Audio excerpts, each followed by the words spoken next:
Hello, grammarians! So today I'd like to talk to you about the idea of concrete and abstract nouns. And before we do that, I'd like to get into some origins, some word origins, or etymology.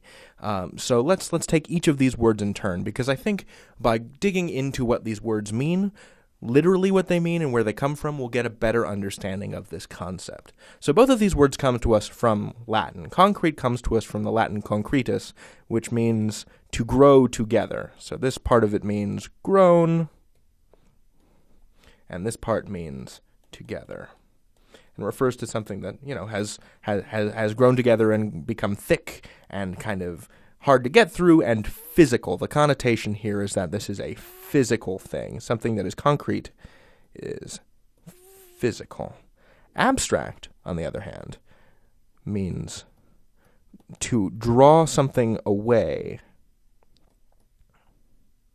So something that is abstract is drawn away from the real, from the concrete, from the physical. So this is not physical.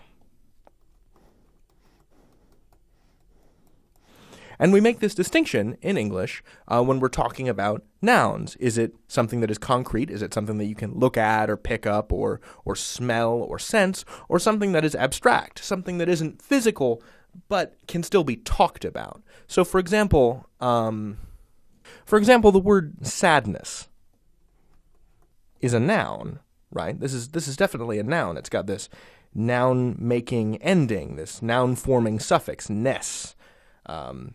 We take the adjective sad and we toss this ness part onto it. We've got a noun.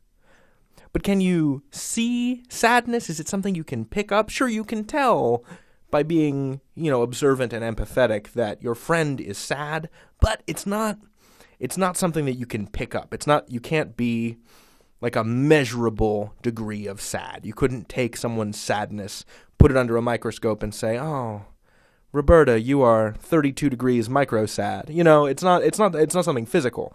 Concrete things, on the other hand, are things that we can see or count or measure, just parts of the physical world. So anything you look at, like a dog, is concrete. A ball is concrete. A cliff is concrete. Happiness is abstract. The idea of freedom is abstract, though the presence of freedom in your life may manifest in physical objects, like, oh, my parents let me have the freedom to eat ice cream. Ice cream is, a concrete noun.